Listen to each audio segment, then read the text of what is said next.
Assalamualaikum warahmatullahi wabarakatuh. Baiklah, kami dari kelompok 5 akan membahas mengenai aplikasi turunan parsial di berbagai bidang. Sebelumnya, perkenalkan anggota kelompok kami yaitu Revi Afni Oktavia, Sabina Larasati Fadar, Vivi Nazri Aryaspa, Alfiona Paramita Delia, Sri Wahyuni, dan Selsi Deswira. Topik kali ini kami akan membahas 3 topik. Yang pertama yaitu aplikasi turunan parsial di bidang ekonomi, yang kedua aplikasi turunan parsial di bidang fisika, dan yang terakhir yaitu aplikasi turunan parsial di bidang teknik sipil. Aplikasi turunan parsial di bidang ekonomi yaitu elastisitas. Elastisitas dari suatu fungsi Y sama dengan Fx dapat didefinisikan sebagai berikut. Elastisitas sama dengan persen perubahan var dependen per persen perubahan var independen, sama dengan limit delta X mendekati 0.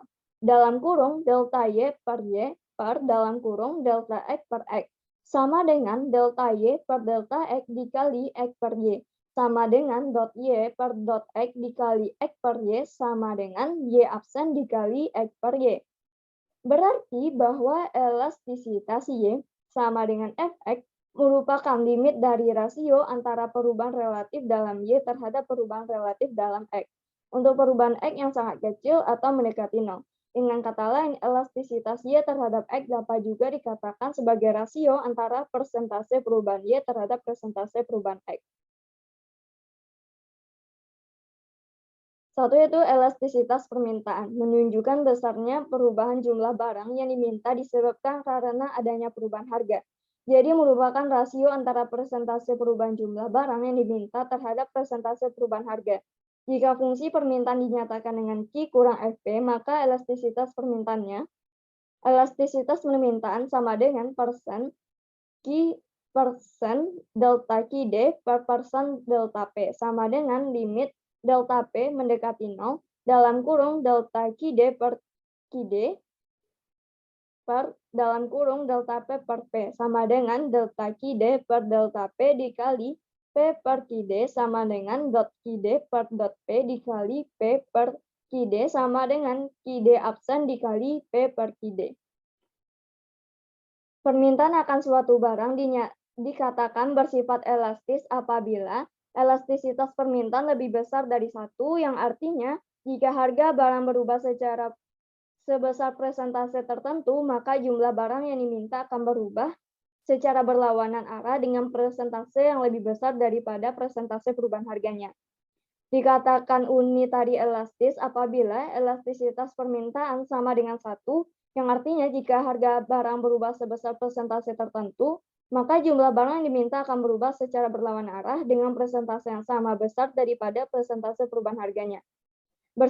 Dapat dikatakan inelastis apabila elastisitas permintaan lebih kecil dari 1, yang artinya jika harga barang berubah sebesar persentase tertentu, maka jumlah barang yang diminta akan berubah secara berlawanan arah dengan persentase yang lebih kecil daripada persentase perubahan harganya. Contohnya, fungsi permintaan akan suatu barang ditunjukkan dengan persamaan QD sama dengan 25 dikurang 3P kuadrat. Tentukan elastisitas permintaan pada tingkat harga P sama dengan 5. Elastisitas permintaan sama dengan QD absen dikali per P per QD. QD sama dengan 25 dikurang 3P kuadrat. Maka QD absen sama dengan dot QD per dot P sama dengan min 6P. Elastisitas permintaan sama dengan QD absen dikali P per QD, sama dengan negatif 6P dikali P per 25 dikurang 3P kuadrat. Elastisitas permintaan sama dengan negatif 6 dikali 5 dikali 5 per 25 dikurang 3 dikali 5 kuadrat, sama dengan 3. Elastisitas permintaannya sama dengan 3, berarti bahwa apabila harga naik atau turun sebesar 1%, maka jumlah barang yang diminta akan berkurang atau bertambah sebanyak 3%. Bidang ekonomi yang kedua yaitu elastisitas penawaran, menunjukkan besarnya perubahan jumlah barang yang ditawarkan disebabkan karena adanya perubahan harga, merupakan rasio antara presentasi perubahan jumlah barang yang ditawarkan terhadap presentasi perubahan harga. Jika fungsi penawaran dinyatakan dengan Q dikali min fungsi P, maka elastisitas penawarannya menjadi elemen S persentase delta Qs per persentase delta P sama dengan limit delta P mendekati 0, delta Qs per delta P per P. Menjadi delta Qs per delta P dikali dengan P per Qs sama dengan do Qs per do P dikali P per Qs sama dengan Q aksen S dikali P per Qs. Penawaran akan suatu barang dikatakan bersifat elastis apabila mutlak elemen S kecil dari 1, yang artinya jika barang berubah sebesar persentase tertentu, maka jumlah barang yang ditawarkan akan berubah secara searah dengan persentase yang lebih besar daripada persentase perubahan harganya. Sedangkan unit dari elastis apabila mutlak elemen S sama dengan 1, yang artinya jika harga berubah sebesar persentase tersebut, maka jumlah barang yang ditawarkan akan berubah secara searah dengan presentasi yang sama besarnya daripada presentase perubahan harganya. Inelatis apabila mutlak elemen S kecil dari 1, yang artinya jika besar barang berubah sebesar presentase tertentu, maka jumlah barang yang ditawarkan akan berubah secara searah dengan presentasi yang lebih kecil daripada presentasi perubahan harganya. Contohnya, fungsi penawaran akan suatu barang ditunjukkan dengan persamaan Qs sama dengan negatif 200 ditambah 7P kuadrat. Tentukan elastisitas penawaran pada tingkat harga P sama dengan 10. Elemen S sama dengan Q aksen S dikali P per Qs. Qs sama dengan negatif 200 ditambah 7 per P kuadrat sama dengan Q aksen S sama dengan do Qs per do P sama dengan 14P.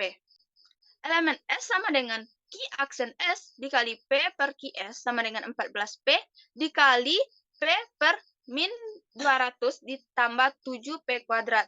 Elemen S sama dengan 14 dikali 10 dikali 10 per negatif 200 ditambah 7 dikali 10 kuadrat sama dengan 2 dikali 8, merupakan elastis. Maka elemen S sama dengan 2,8 berarti bahwa apabila harga naik atau turun sebesar 1%, maka jumlah barang yang ditawarkan akan bertambah atau berkurang sebanyak 2,8%. Banyak proses fisika yang dapat dideskripsikan dengan turunan, disebut sebagai persamaan diferensial. Fisika secara spesifik mempelajari perubahan kuantitas terhadap waktu dan konsep turunan waktu. Laju perubahan terhadap perubahan waktu sangatlah penting sebagai definisi yang tepat pada beberapa konsep penting. Kecepatan adalah turunan posisi benda terhadap waktu. Percepatan adalah turunan dari kecepatan benda terhadap waktu ataupun turunan kedua posisi benda terhadap waktu. Aplikasi turunan dalam fisika digunakan untuk menurunkan suatu rumus. Berikut contoh penerapan turunan dalam fisika. 1.1. Momentum sudut. Didefinisikan 1 sama dengan R dikali P dalam kurung P sama dengan M dikali V dalam tutup kurung. Besarnya momentum sudut yaitu 1 sama dengan R dikali P dikali sin theta. Rumusan ini dapat diubah menjadi 1 sama dengan R dikali dalam kurung P dikali sin theta sama dengan R dikali P atau 1 dikali P dalam kurung R dikali sin theta sama dengan P dikali R.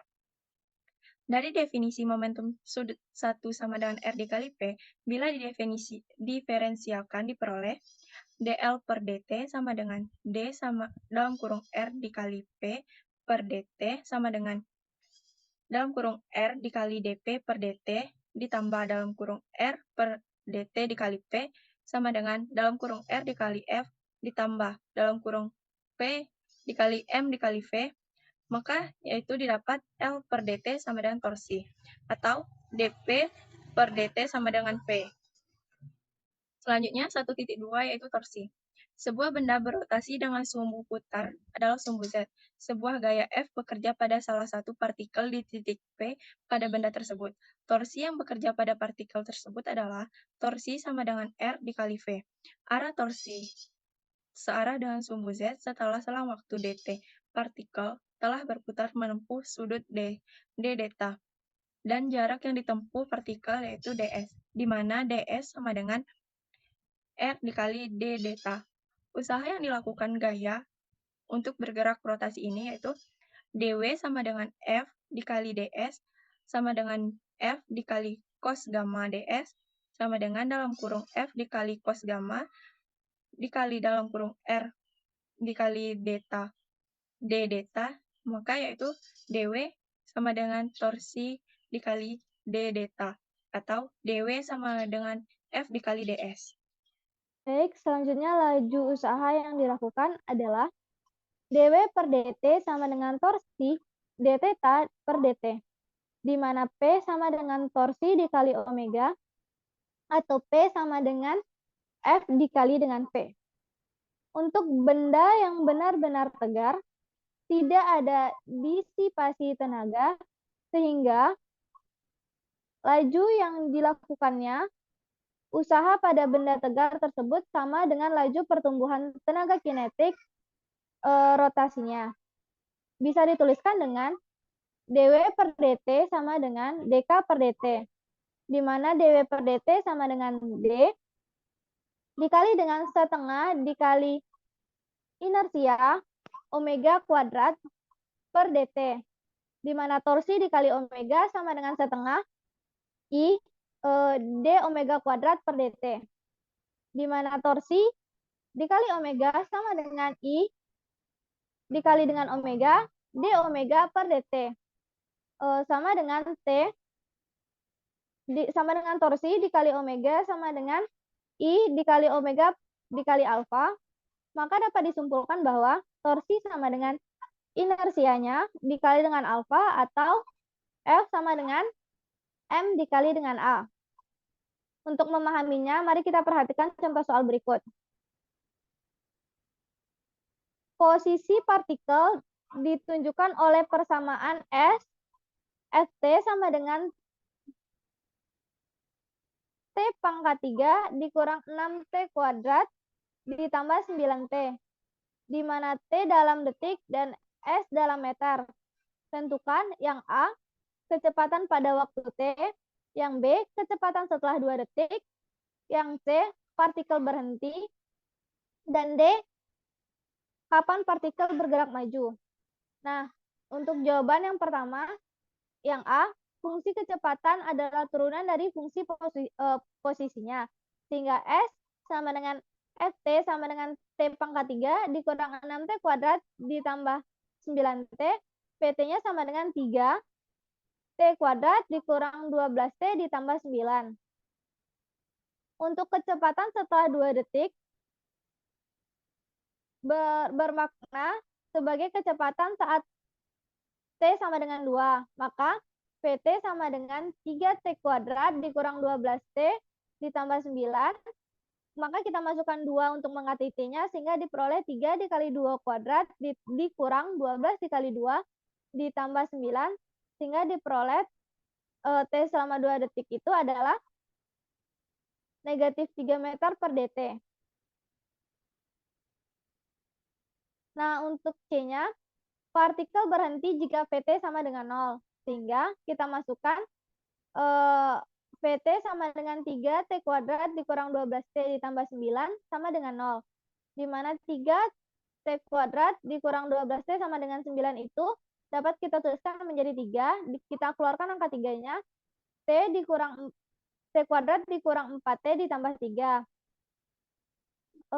Dapat kita faktorkan menjadi 3 dalam kurung T dikurang 1 dan T dikurang 3, sehingga diperoleh T1-nya itu 1 dan T2-nya sama dengan 3. Maka partikel akan berhenti setelah 1 detik atau T sama dengan 1 atau T sama dengan 3. Dan untuk soal terakhir yaitu partikel bergerak maju. Partikel akan bergerak maju jika Vt besar dari 0. Maka 3T kuadrat dikurang 12T ditambah 9 sama dengan 3, T kurang 1, T dikurang 3 besar dari 0. Partikel akan bergerak maju jika T kecil dari 1 atau T besar dari 3. Maka dapat kita gabungkan di mana partikel akan bergerak maju itu apabila 1 kecil dari T, kecil dari 3. Berbagai hal memerlukan rancangan dan perhitungan yang tepat dan sesuai. agar dapat menghasilkan sebuah rancangan gedung yang spektakuler tanpa mengkhawatirkan kekuatan fondasinya. Dalam teknik sipil, rumus-rumus yang terbentuk didasarkan pada hitung-hitungan matematis, sehingga kebenaran rumus-rumus tersebut dapat dibuktikan dan sesuai dengan kenyataan di lapangan. Turunan dalam teknik sipil ini biasanya digunakan untuk menghitung nilai maksimum dan minimum. Langsung saja saya contohkan. Misalnya, pada suatu perusahaan menghasilkan beton yang dapat diselesaikan dalam X jam, dengan biaya per jamnya yaitu 3X dikurang 600 ditambah 120 per X Rp100.000. Agar biaya minimum, beton tersebut dapat diselesaikan dalam waktu. Nah, di sini kita dapat bikin yang diketahuinya terlebih dahulu, yaitu ada biaya per jamnya, yaitu 3X dikurang 600 ditambah 120 per X. Selanjutnya, biaya untuk X jamnya sama dengan, itu kita misalkan dengan BX, sama dengan 3X dikurang 600 ditambah 120 per X, kita kalikan dengan X. Maka, X kita kalikan 3X, jadi 3X kuadrat, 600 dikali dengan X, menjadi negatif 600X, ditambah 120 per X dikali dengan X, menjadi 120. Maka didapati hasil BX-nya yaitu 3X kuadrat dikurang 600X ditambah 120.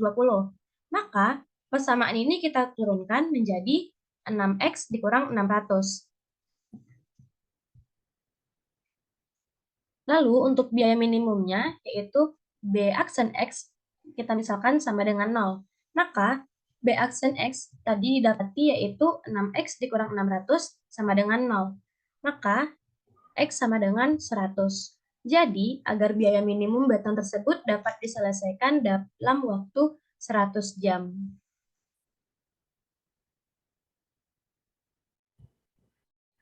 Baiklah, ada bidang teknik sipil untuk soal yang kedua, yaitu sebuah rumah berbentuk persegi panjang dengan keliling 2X tambah 24 meter dan lebar 8 dikurang X meter agar luas rumah maksimum, panjang rumah tersebut adalah 3 meter.